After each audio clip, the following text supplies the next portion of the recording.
Good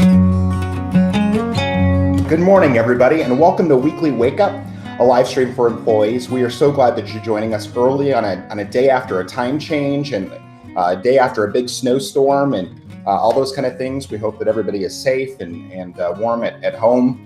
But this week before spring break, which by the way is only a week away, if you've only got enough gas to make it to spring break, that's fine. We know that this has been a rough year, and I think all of us are looking forward to that break.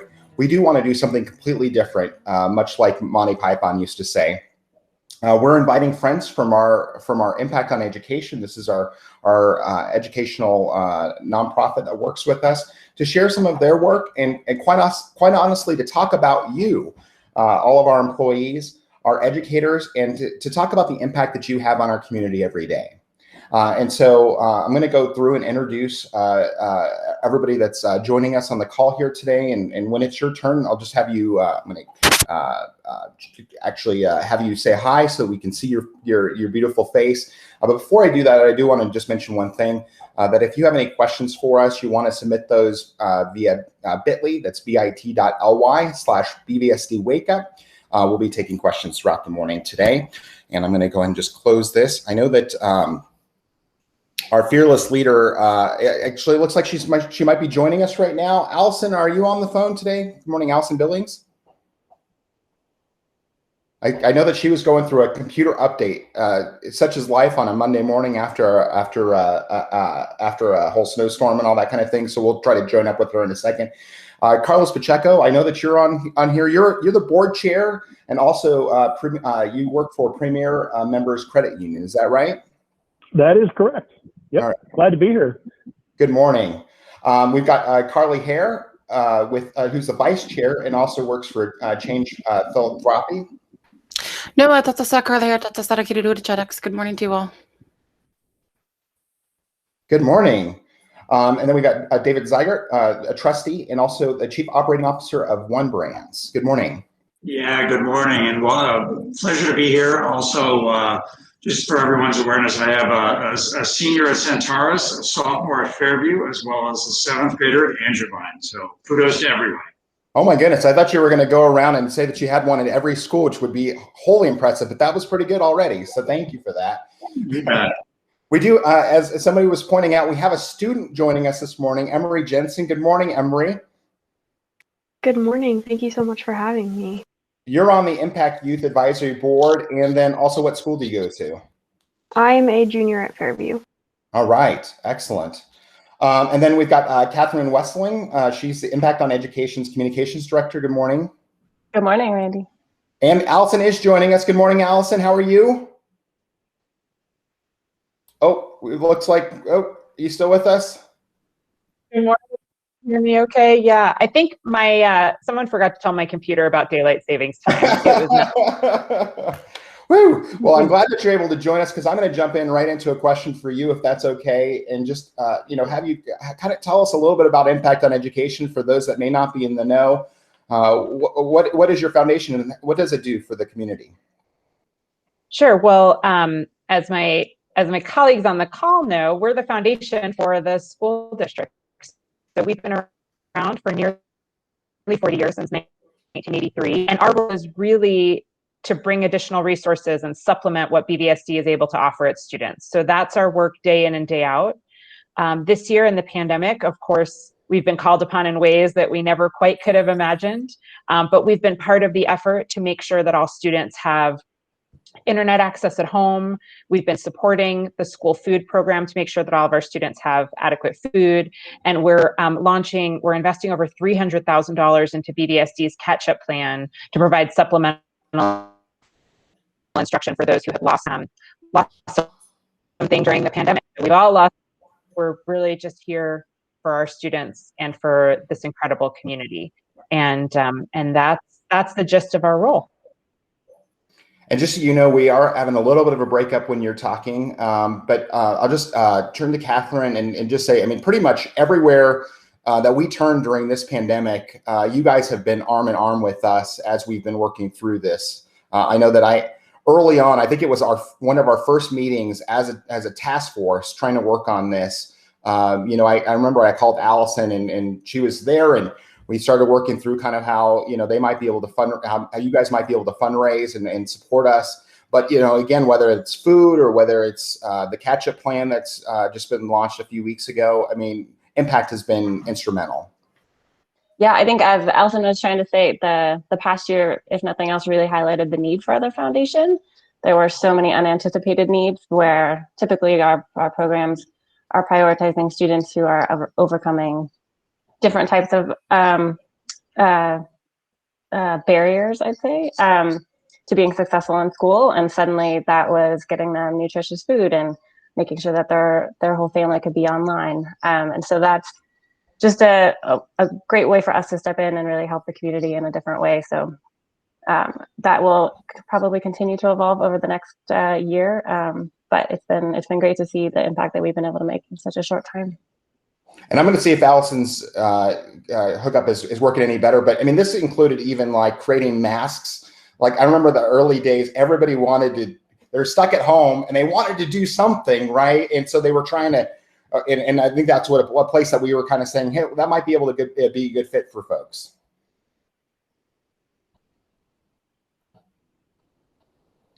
Absolutely. Can you guys hear me okay? I'm not sure am I right? So that's a whole bunch of in-kind pieces too. We've had some wonderful volunteers step up. We have collected masks. This winter, we set a goal to collect some books as well.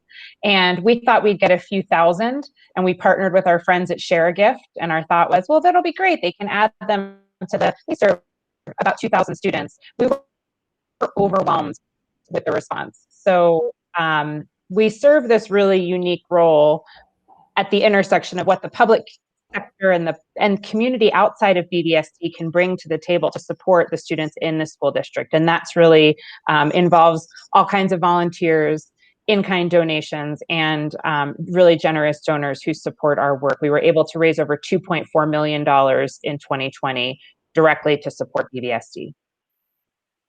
And Carlos, I know that Allison's kind of put our finger on it, but this is really made possible through the generosity of folks in the community. Yeah, I think it's the generosity of folks and businesses in the community. There's this partnership and alignment of visions where we want to make sure we're investing in the right places. And certainly the youth and education is a great place to invest, lots of dividends, lots of returns, short and long term. And so I think it's just I call it kind of a connective tissue between businesses and the community and then the educational institution, and doing what we can to support and watch those successes long term. Emery, I am so glad that you are here today. I don't think a lot of people know that BVSD students play a role in our foundation. So I'd love to have you kind of talk about the Student Advisory Board and what that looks like.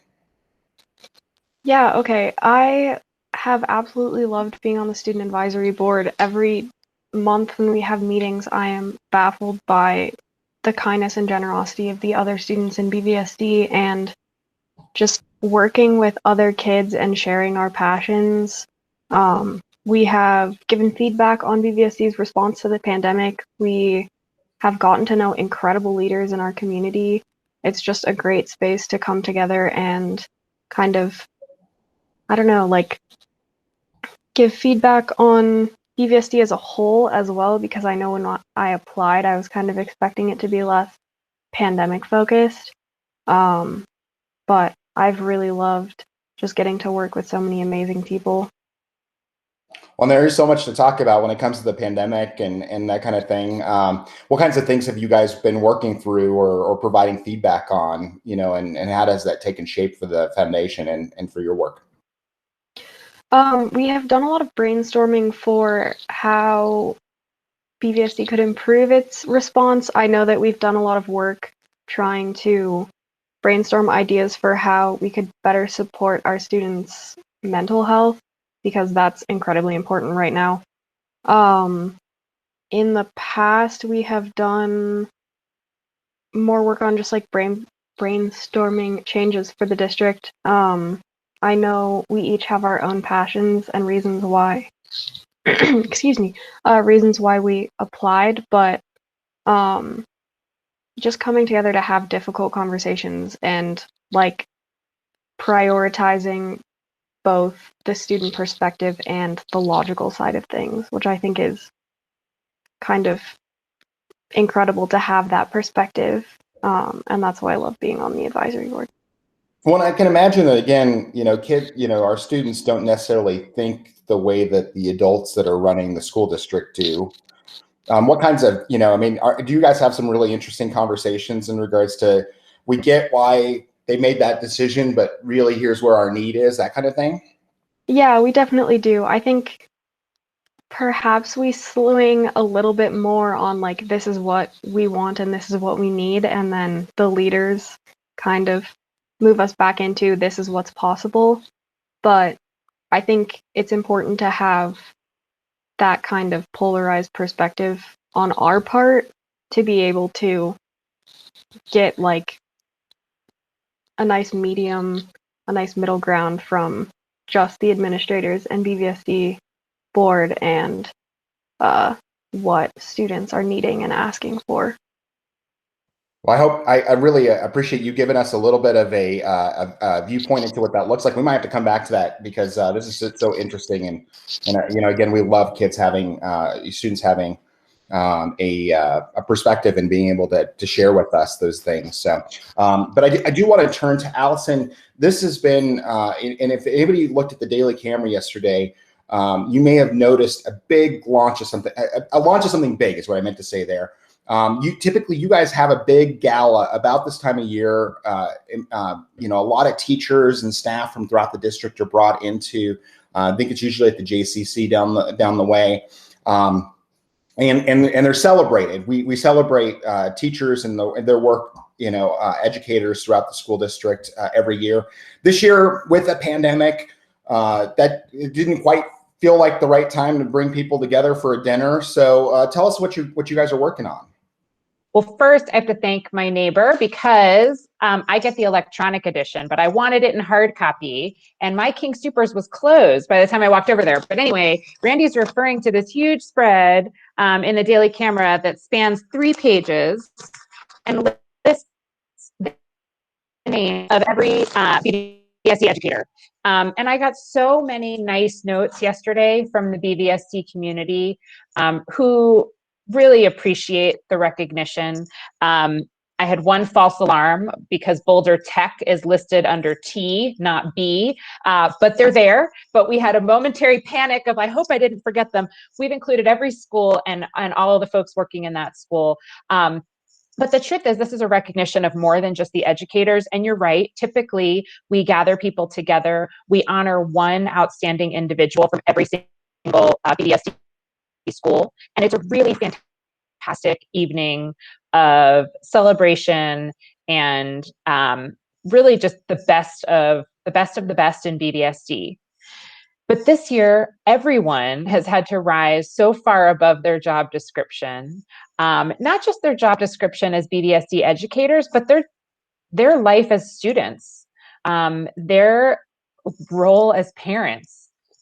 So we wanted to acknowledge and celebrate that in a different way this year. And so we found a way to do it that would be both COVID safe, not disruptive to the limited time we've got in our buildings, but also feels really meaningful. And Catherine's been working really hard on this campaign with us, and you too, Randy, and your team in communications.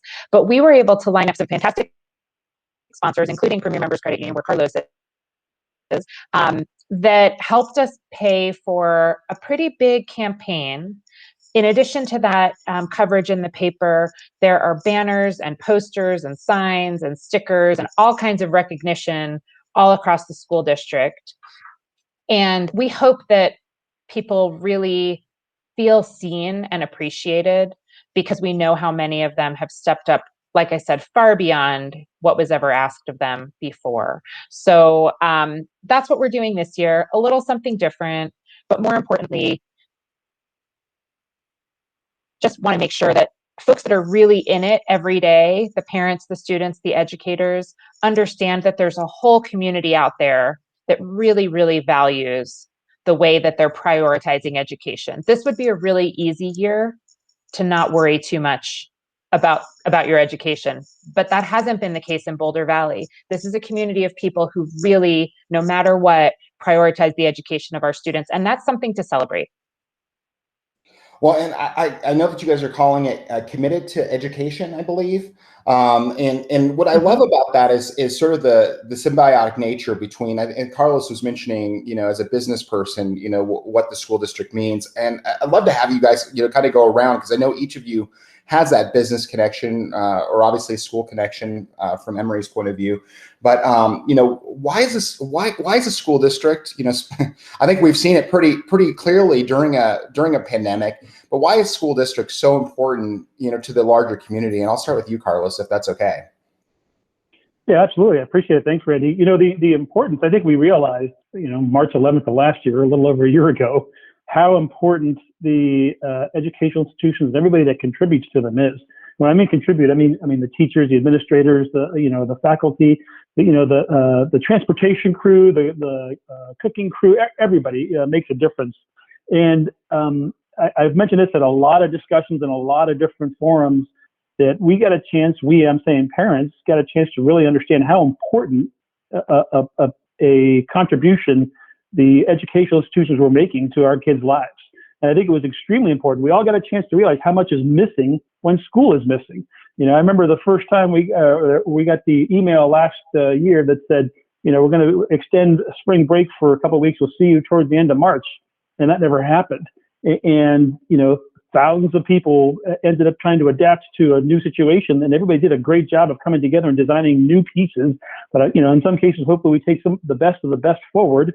But it really was a challenge and a stress. But I think the biggest thing is every parent that I know and I talk to understands, has a much better appreciation for what it takes and what the educational institution and everybody in it is providing for their family and for their kids and for their children's lives and livelihood going forward. So I think, there was a big realization about exactly how important it is. And I think sometimes when things run smooth, we get used to it and we get complacent. So this was a good shock to have every parent realize, this is very, very important. So important, I'm going to give my time, talent, and or treasures to support it going forward. Yeah, I think a lot of parents had no idea what all went into learning, and then to have, a lot of that pressure, that effort be, centered on them at home was very, very difficult. And so it really gave a first row seat to most folks there. Carly, what would you want to add about that?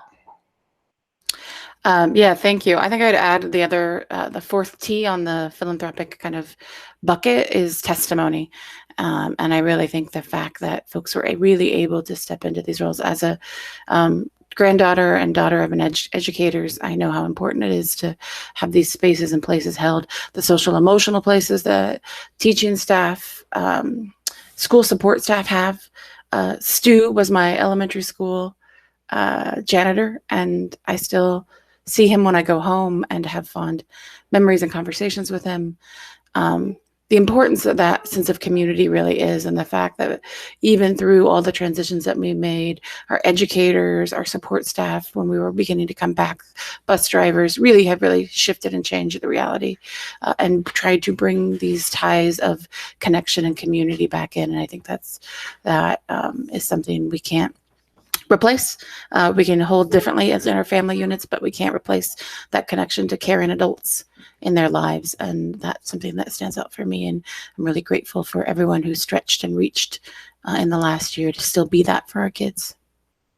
Thank you. I know that that was part of our reason for wanting to get back in person, is just knowing that these kids, really rely on that in-person direct support that they get, from these people in their school. And it's not, as you said, it's not just the teacher in their classroom. It can be, the custodian or that, counselor, or that person in the office that smiles and waves to them every day as they're coming through the door. Right. So thank you for saying that. David, what would you like to add?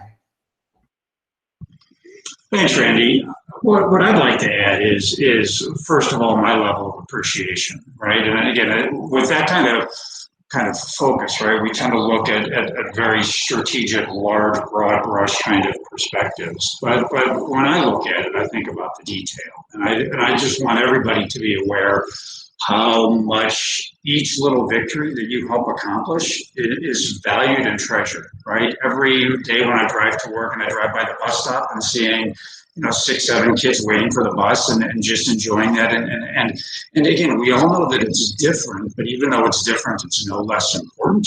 And all of the little victories that each of you are striving to achieve for our kids, for our community, it's really an honor and really a privilege to help support and plug in whatever way we can. And so, echoing what Carlos said, echoing what Carly said, Alice and everybody, just first and foremost want to say thank you. And it's interesting, right? I think about it from my own personal perspective, Carly's point with testimony, right?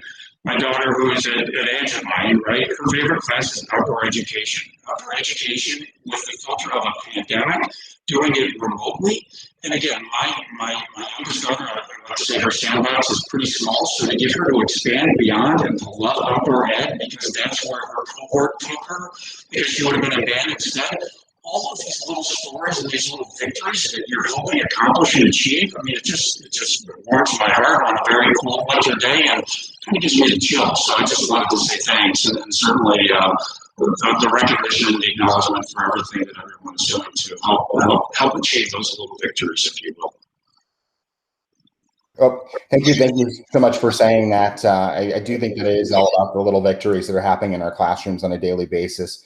And to that extent, Emery, I'd love to have you kind of talk from a student perspective. I know when the crisis started, a lot of kids were, and I think even today we're getting some of these sentiments about a snow day. We're an asynchronous day on Mondays, and so the district chose not to give a snow day. But oftentimes, students will be like, "Snow day, we want a snow day," and then something crazy happened. It was for most of us in a school district office, we were like, "What?" And kids were like, forget about what we said about the snow day. We'd just like to be like back to school soon here. And I know that, that's kind of what we heard from a lot of students. From your perspective as a student, why is school so important to you all? I think it was definitely an incredible shock when we went to spring break last year and we didn't come back. I know it was expanded and kind of spring break was far in the future and we got an extra week before it actually happened, and so much was different. I think school acted as an anchor for those last few months of the school year last year. It was sort of like one thing that could continue to be stable in a world of uncertainty. And obviously my perspective is very different than what we've heard so far because I am a student, but I've been in BVSD my entire life. I have countless anecdotes about incredible interactions I've had with educators and BVSD staff members. Over the past year, I've created and held so many relationships with BVSD educators. There was one teacher last year that I talked to for the rest of the school year and into the summer, just as an emotional support, but also just someone to talk to, because as a generation that is viewed as so connected, I think a lot of teenagers and kids in the district really fell out of touch with everyone that they needed to stay connected with to feel supported. But I really experienced so much love and welcoming from BVSD educators. Not a single teacher that I've had has failed to go above and beyond in their jobs in the past year. I've had teachers that are parents, and we got to say hi to his daughter's class because she was doing school in the dining room with him. Just fun little moments like that are crazy and we never would have thought would be cool. But just incredible experiences with everyone in the district throughout my time here. Well, and it has been amazing, and I'm talking to some of my teacher friends that, the amount of work, I think, you think about going to remote, and I think most people just go, well, they just, do what they do in the classroom. They do it remote, but the amount of energy and the amount of, like, they had to learn how to shoot videos, and they really had to learn part of, like, the industry that I came from. They had to learn how to become TV people, essentially, and broadcast. I mean, it was funny. And I wouldn't say haha funny, but walking into a school and feeling how much it was like a big TV studio with multiple classrooms broadcasting at the same time. And you're walking in, and they might as well have had the good old fashioned, on air light on, because when you walk in that room, they're doing their show from their room, and they couldn't go run to the bathroom at that point, or if they did, they had to kind of put everything on hold. And it was very much like my old days in TV. It was a whole different kind of world than they've been normally used to. And then just to kind of see that year through, right? They then had to switch to this like weird world of hybrid, where high flex is what we were calling it, but where they're doing that on air part and they're in a classroom with kids, and that's different. And so I know you're in high school. Did you do in person at all? Did you get to see that world of sort of high flex at all? I haven't. Okay, so and I think that's just a wildness that again, most people are they don't understand that this has been a huge lift for our educators, and so I really appreciate you kind of talking about your experience there. I do want to make sure that we round the horn, so to speak. Catherine, do you have anything that you want to add? Yeah, I can add.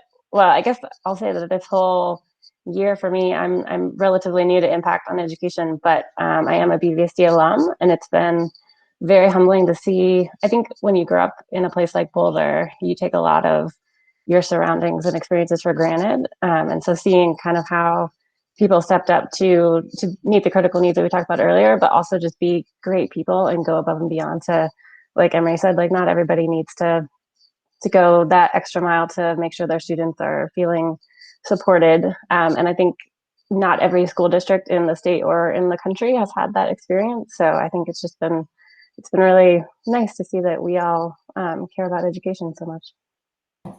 Allison, what else do you want to say? I think the word that I keep using is humanizing.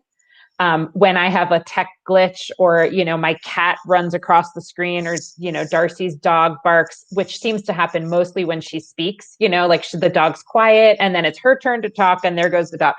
But all of these moments are very humanizing for all of us. So I love Emery's anecdote about getting to meet her teacher's daughter, because it humanizes all of us, right? And I think when we can see each other as human beings, we realize that everyone is doing their best, and nothing about this year would be anyone's choice, right? I mean, in fact, early in the pandemic, I was telling people, and I still believe this is true, that if you were evil and sinister and really wanted to make our opportunity gap even wider in this school district, this is the scenario you would dream up, right? Where you would send all the kids home, and you would have our kids of privilege home, comfortable with all the resources they could imagine. And you would have our kids, our underrepresented kids, and our kids without privilege sitting at home, caring for siblings, not enough food to eat, in whatever kind of situation they encounter at home. And so the fact that we have all come together to be our best humans, knowing that this is an imperfect situation, I think is where that kind of humility, I guess, is just, we're all just doing the best we can. And I know that there are moments where educators feel like, man, I cannot explain this concept. I know for my middle school age daughters, math is really hard to learn remotely. Math is by far, for my 7th grader, the trickiest. And she is so grateful for the 2 days a week she can be in person, very much looking forward to being in person more after spring break. But that teacher has figured out, to your point, Randy, 100 different ways to try to get these concepts that they've always been able to explain. Teaching has never been an art. I mean, for most teachers, this is something you do in person. And so the fact that they've so quickly adapted to really completely shift their model, I just am in such awe of the way that everybody has responded this year, and grateful to be a part of it. And I love a couple of the things that you said, the humanizing aspect of this. I'm in an office right now, and my daughters can oftentimes run in during shows. I've got two puppies. We have a pandemic puppy, as a lot of people ended up having, and they are playing under there. And so if you hear a yelp, it's not me kicking a dog or anything like that. It's them playing, and she's got the sharpest teeth and she keeps biting my foot while we're talking. Anyway, side story there. But I also just love what you were saying. And, this is not something that our educators were taught to do, were planned to do. This remote learning is completely a different story. And so I keep saying that, they really are heroes, and in all the different parts of our organization have really been heroic in stepping up and serving kids food and that kind of thing. But I do want to ask you, I love what you just said in regards to the idea that this if this was a sinister plot, this would be the best way to undo even further that the opportunity gap. And one of the things that we saw early on was this idea of students. You'd have families that were really pushing for, push kids harder. They need that push. And we understand that. Obviously, we want kids to learn even during this unusual time. But we were also getting the reports back from families who, the older sibling was watching, their younger siblings while their parents were having to try to go to work. And, there was a lot of fear because they weren't quite sure if people were going to get sick. And, they didn't have internet. And I mean, there's just so many different things, and that spectrum was so wide. And the one side had no idea what the other side was having, what was going on in those households. It's such a private situation. But, as we look forward, we talked about the catch-up plan a little bit, but we have so much work already to do on opportunity gap. And this is only going to extend that. I mean, I can only imagine, Allison, Impact is going to be playing a big role, or I don't know who else would want to jump in here, but we have a heart for solving this problem as an organization, as a foundation here. You guys are going to be sinking your teeth into trying to help solve this with us, right? 100%. I don't think it's just a spot in our heart actually either. I think this is the mission of the school district, and it's the mission of our organization. Public education, to me, and the reason that I stepped into this role 3 years ago, I don't have a background in education. My background is in running effective nonprofit organizations. And I came to this role because, to me, education is the cornerstone, and public education is the cornerstone of our democracy. I really, truly believe that. If we can give every kid an incredible opportunity to learn and the same shot, that is what makes our country and our community unique. And Boulder Valley has an incredible reputation. We have incredible educators, and there's absolutely no reason that every kid, regardless of their parents' income or their financial resources, should receive any better or worse education. And unfortunately, that's just not the reality right now, is that we are not serving our low-income kids as well as we could be. We are not serving our kids of color as well as we could be. And that is what drives everyone on my board of directors and on my staff. And I think many of the students on our student advisory board, these are the issues we care about. So yes, 100% will be involved in this work.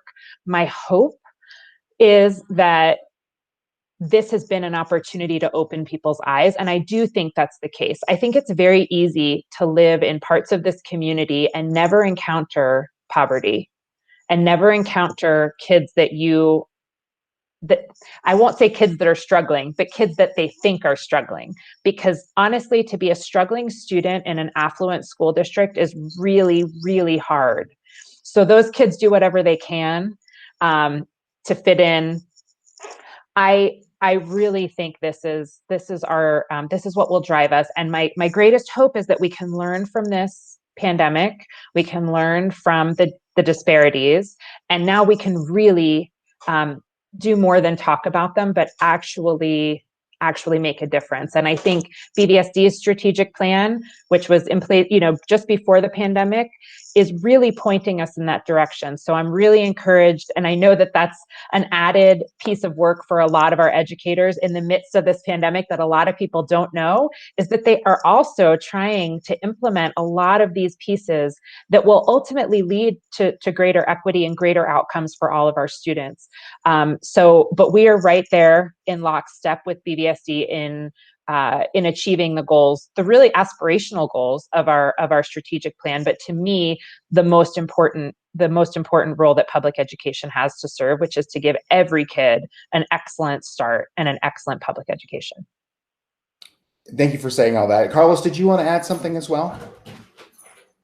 Yeah, I think that, with I totally agree with everything. I think what you're going to see, and what I hope to see, is probably what a lot of people are feeling is like pent up desires. I call it kind of the pup model, pent up passion. There's a bunch of pent up passion about advancing, re-engaging, and then catching up and even surpassing where we were at. And so I think that's going to be beneficial for everybody involved. Where the connective tissue will be there for the community resources, business resources, bringing them back, and then just for every educator out there watching or listening later, know that we're also there. We're there to help support. We're there to help fill in gaps. We're there to help lift up everybody. In what's going to be a lot of pent up passion about students and their education. I love that you said that, and I also want to just say, as I go to Carly next, that the idea of, I think that when we built the strategic plan, we knew that we had some of the best educators in the state, if not the country. And so the idea that we could really challenge them with some hard things here, and address some really systematic issues versus it being like things that were going on in the classroom, that we together could work to fix these big deals, so that we can get to a better place for our kids long term, was something that, I think there's real honor and a tribute to the folks that work in this school district. And now, I know that the superintendent has said, now is a time. We knew that it was a time even before the pandemic, but now knowing and seeing, seeing those stark contrasts in direct sunlight here because of the crisis, it's even more now the reason to move forward with this. Carly. Thanks. Yeah, I would just add echo and a little nuance to, I think, what we know is really important, and what we can do as impact on education alongside the school district is really think about what motivates and moves people to think about capital and community differently. So how do we have these bigger conversations about what it means to look like in our communities, and how has the wave of what has been essentially 3 separate pandemics, us having to deal with a pandemic, literal and virus-based pandemic, a pandemic of us not having access to each other and people, so a social pandemic outside of that space, and then the racial reckonings and kind of calling out of white supremacist culture in a different way than we've never had before, and really trying to address that. And we're seeing vaccine and solution all along for each one of those, and it's really promising. But I think what was helpful for us, and I think where the district is at and where impact can support it, is that all of these pandemics magnified some of the truths that were active, that we were either could not see or choosing not to look at. And I think this has really been helpful for us to bridge into that space.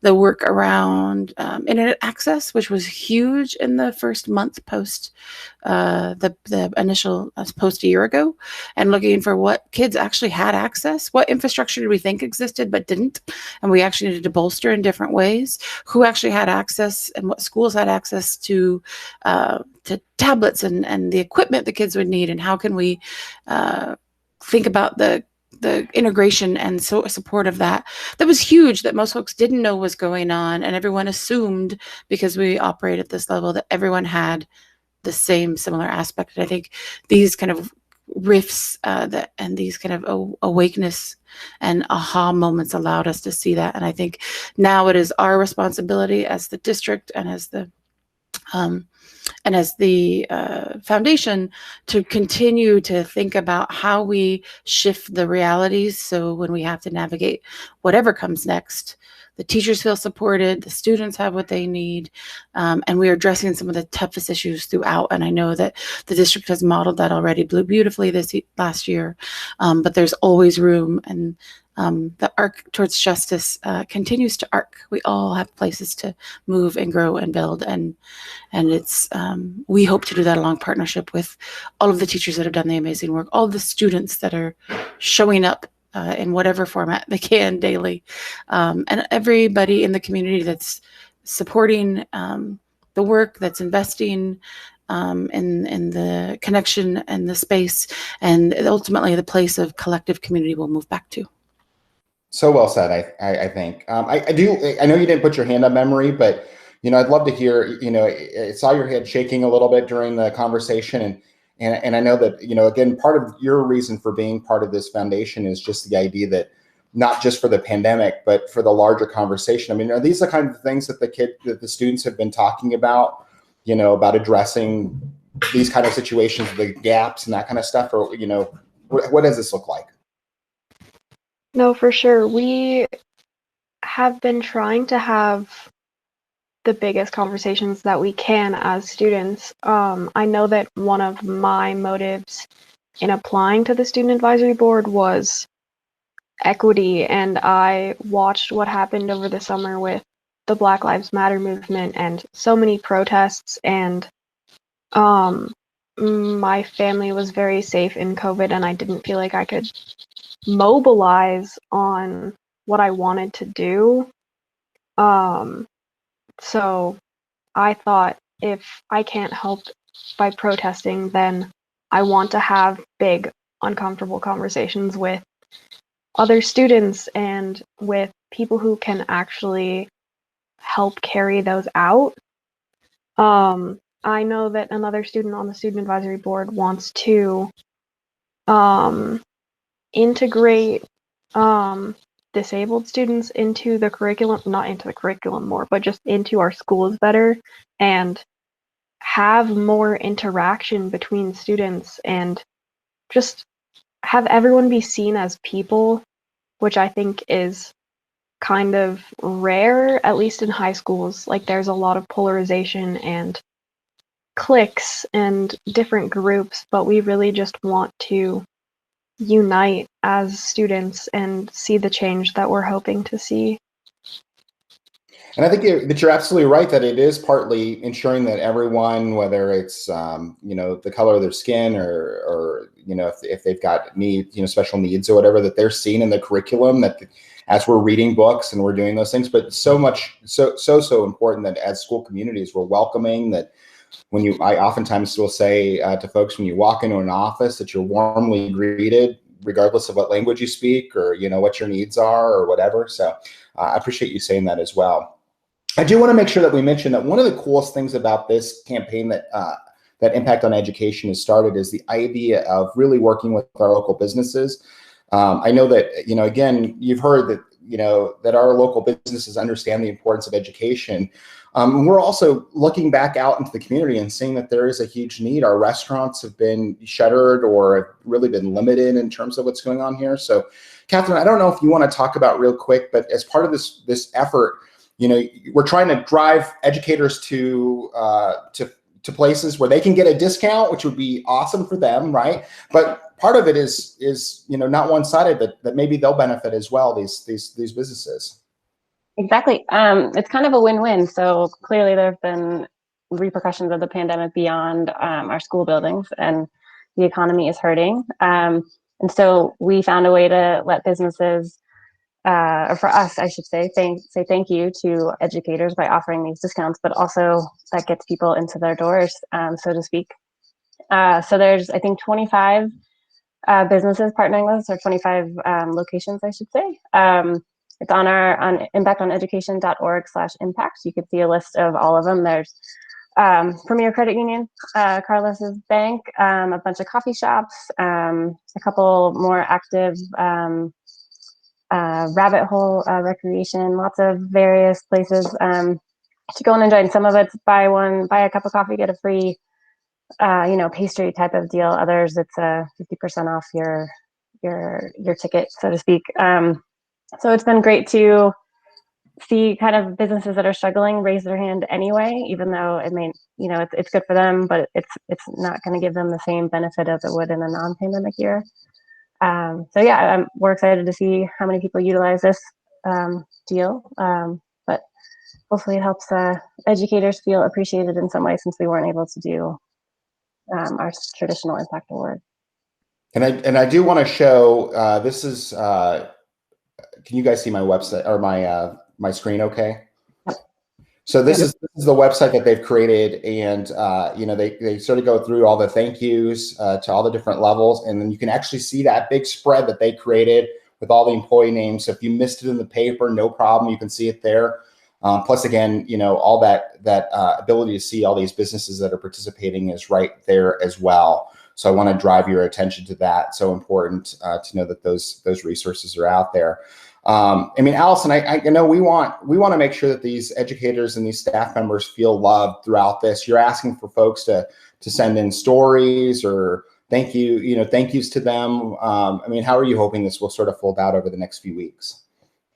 Yeah, well, next week is spring break, so we're really hoping that that throughout this week, folks see these messages and hear them. But yes, we created and that one website, it's impactoneducation.org/impact. It's just one big site. It's got all kinds of pieces, but we are collecting positive stories too. And that's an important part of our work. I think our newsletter list has grown to, around 7,000 folks or so.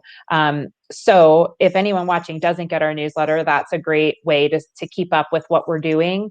But we also really want to make sure that we spread these positive messages. A lot of the people in our reach are not BVSD educators, but are members of the community who care about education. So we love the opportunity to amplify these stories, the small pieces of, the educators who went above and beyond in order this year. So being able to share that with the broader community, it's just a little bit of recognition, a little nod that people know they're being seen. And whether it's about them or just about one of their colleagues, we love to be able to share those stories. So would appreciate, and that's also on that website. We call it a story catcher, but feel free to share those positive stories with us about students who are persevering.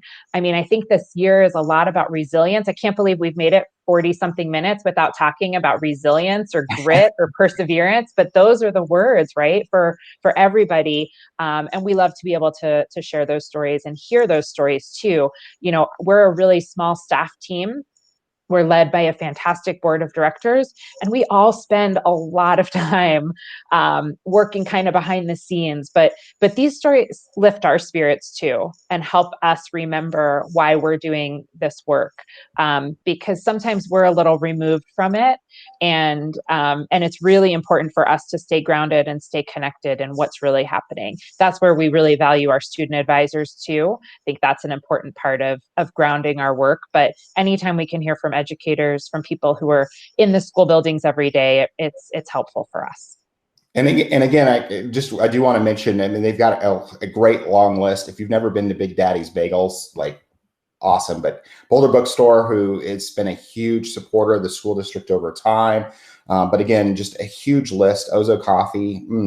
I'm just getting hungry just even thinking about it right now. And it's broken down by city. So, definitely go take a look at that and definitely support those businesses. We want to make sure that everybody's doing that. I do want to, Carlos, this is the kind of thing that you guys, I'm sure talk about in your foundation meetings all the time is, what's going on in the schools and how can we support it? I just want people to kind of understand that you guys are constantly talking about our educators and how people in the community can come alongside them and support their work, right? Yeah, absolutely. I think we have countless discussions. We talked about more recently, earlier this year and certainly late last year about disruption and destruction.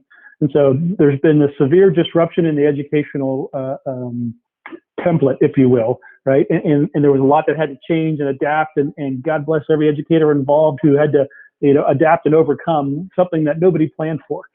Destruction in the small business community. So, there's a fair amount of destruction that has occurred in the small business community. And so I think, when you look at that and you, as a foundation focused on the students, you're going to want to make sure that you're applying every single dollar as effectively as possible.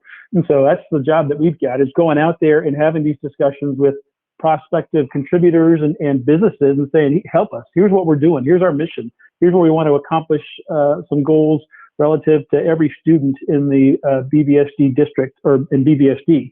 And so we want to make sure that that message is getting out there. And, there's a lot of agreement that, and again, back to the beginning where I talked about nobody realized how big a role was getting played. I think from a student population, Emery can keep me honest on this, there's also a realization that this is not socialization. There's been some, probably, I'd say, some great benefits to the fact that there's a whole generation that's realized mobile phone just doesn't cut it at the end. I need interaction. I need face-to-face. I need my friends to get together. I mean, my kids, the first kind of things they wanted to do was create their little bubble. And they wanted to have that because, 3, 4 kids, that's it. They just wanted to have some socialization because texting and messaging, it just doesn't cut it in the end. And so I think these are all things we'll take forward. Hopefully we get to sustain the positives and make them proliferate through the rest of the organizations. But, there's a lot of good, hopefully, that we can take from this with all of the bad that came with it. And that's really what our role is to find out how we can invest every single dollar resource we have to the benefit of the student population. What I love about what you said there too is, I know we've talked a lot about the benefits, the silver linings in all of this, the idea that students have become, a little bit more independent and the ability to manage their time. And we had a teacher that was talking about, she taught her kids in, I think, 4th, 5th grade, the importance of an egg timer, and that it doesn't just have to time what's in the oven. I mean, you can use it when you're in school to know, I got to come back in 10 minutes. I'll set my egg timer for 9 minutes and I can come back to that.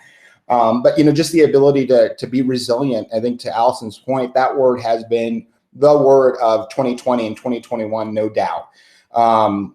And so as we look at things, the other thing I would say too is just that, we've been driving towards this technological future of, everything can be done on the internet and the importance of that phone. My wife oftentimes will joke about the fact that our teacher told her that you don't carry around a calculator, so you got to know it all right here. And she's like, I got a calculator right here now, all in my hand all the time. That's important. But what I love too is that the teachers have now been saying, we're really now reverting to what they call old school stuff because the kids are in front of the screen all day long. We've got to do these crafts and we've got to do these things. And I think it's the whole circle of education and all these things that we've learned, the engagement aspect of things and all that kind of thing. And so I do want, we've got about 8 minutes left. I do want to go round robin again and talk. The option is 2 things, and I think, Carlos, you were just hitting on this, the silver lining of what we've seen. If there's something that you just are like, wow, I would have never expected this to come out of the situation, and I hope that we build upon it. Or the other thing too that I think would be a worthwhile thing to talk about is, if you've seen something out there elsewhere in the community and how you can reflect to what we're seeing here in Boulder Valley. And I'll start by just saying it is amazing. I've got a friend that lives in Carmel, California, and their Board of Education just voted that they are still going to stay in remote learning for the rest of the school year. And I can't imagine how heartbreaking that is for students. I know that health conditions are different in different parts of the country. And we've certainly had folks that have pushed us to want to go faster and harder into going back to school. But to know that there's that comparison, I think sometimes we're in our bubble. So let me go around. I'm going to start with David, if that's okay. And then Carly, just to kind of let people know where we're coming in here. You have a choice of either side. David, what would you like to start with? Hi, thanks, Randy. I think where I'd like to start is just kind of reflecting, right? And what has me encouraged is that we've all redefined what's possible, right? We rewind a year ago.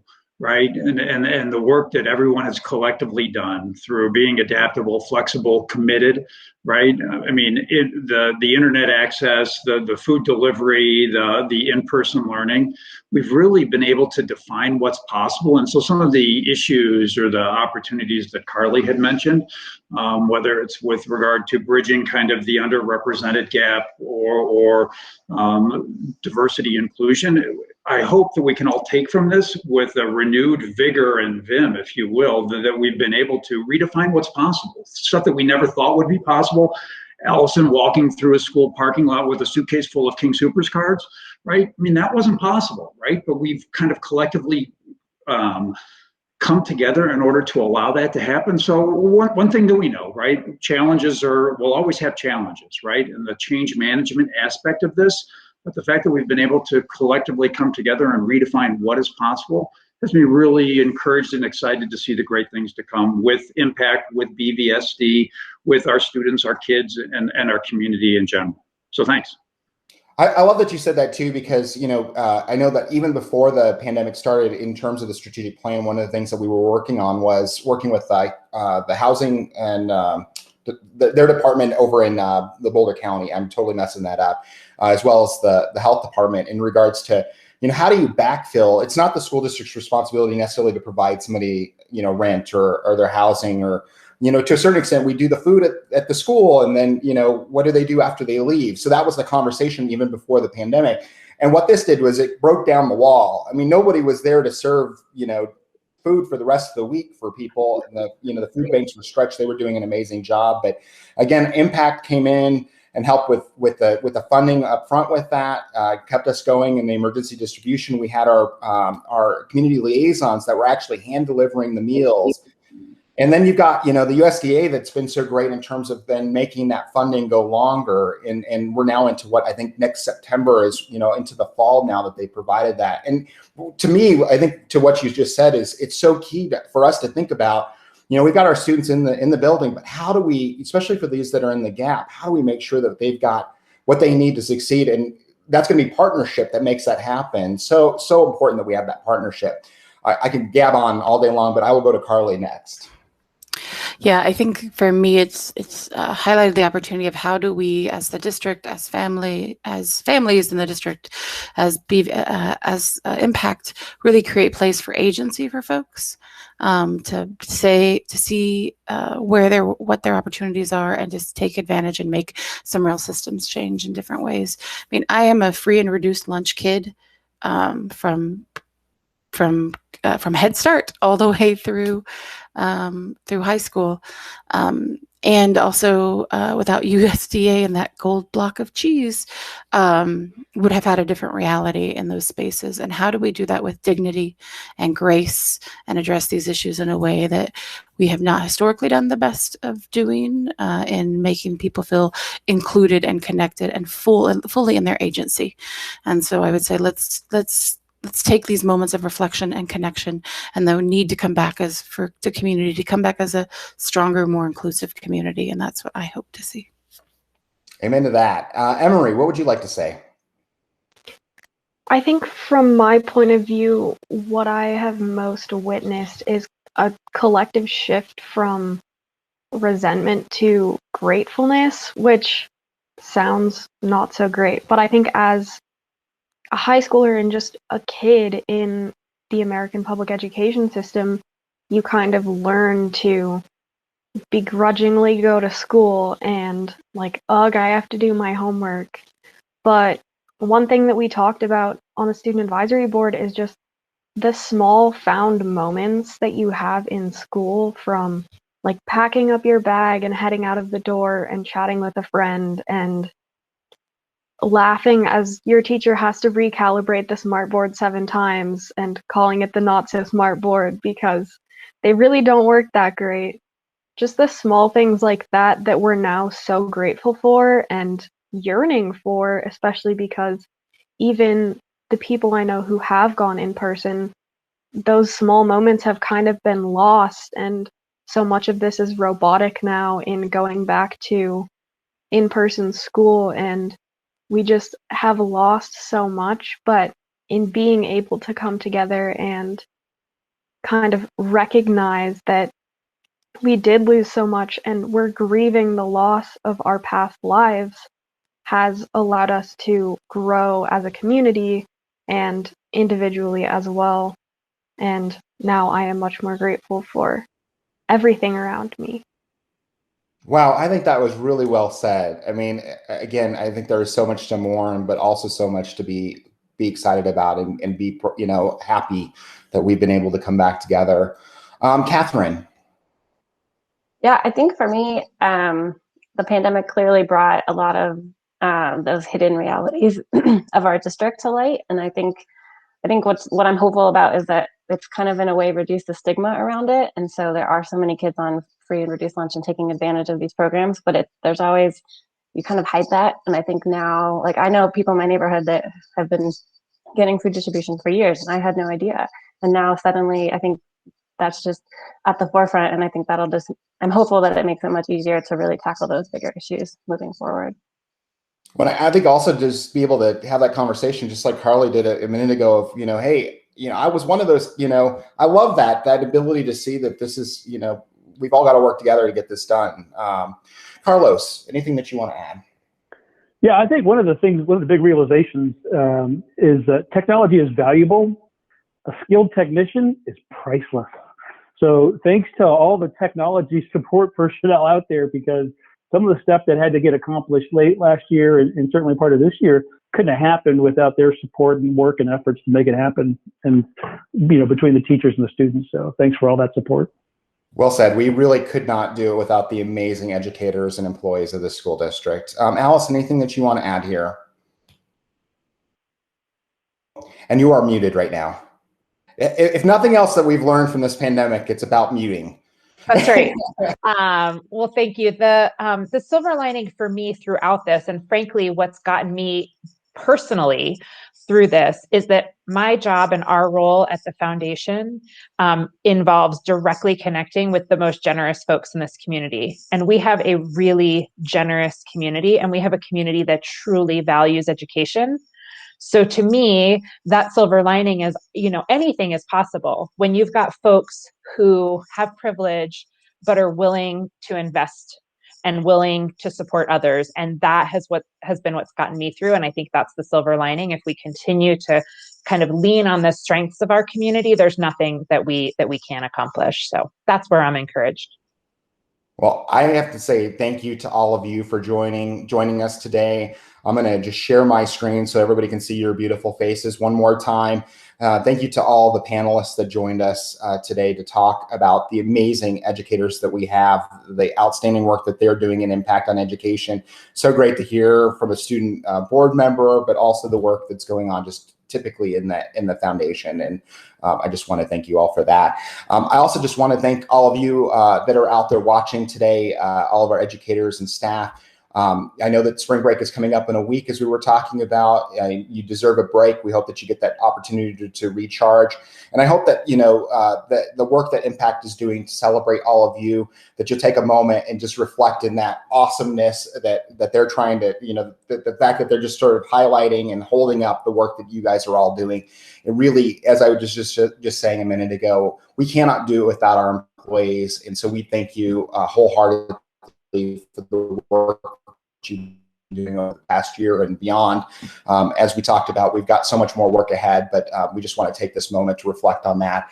And I do want to mention to that point that we are going to have a special edition of Weekly Wake Up on the Monday right after break, which is typically something that we don't do. We usually clear that day so that you don't have to worry about this. But for elementary educators, we'll be talking about the strategic plan and having Sam Messier and her team come in and talk a little bit about what that looks like and some of these big things that we're working on institutionally, and what that will look like in the classroom, and try to make that a little bit, answer your questions in regards to it and all that kind of thing. But again, I would be remiss to not to say we appreciate you, and we hope that you have a great week. Take care. Thank you.